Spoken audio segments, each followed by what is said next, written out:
Family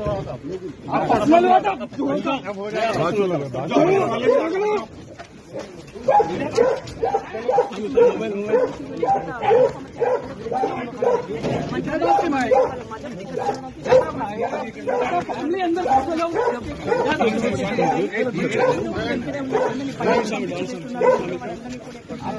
personal लेंगे खाने के लिए आप परेशान लेंगे भाई मेरे फैमिली अंदर आप एक बार बात करोगे मैं चलेगा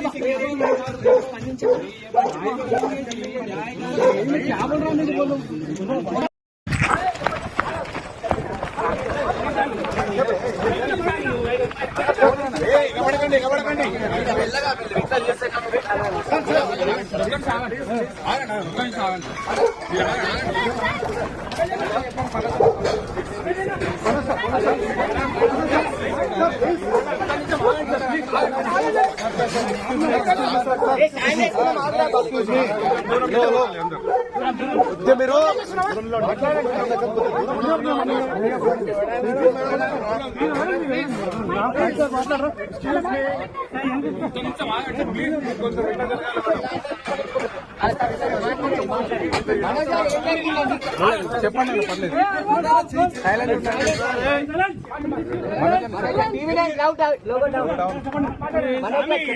చెప్పండి లేదు పర్లేదు చెప్పండి మనకి ప్లీజ్ కొంచెం సైలెంట్.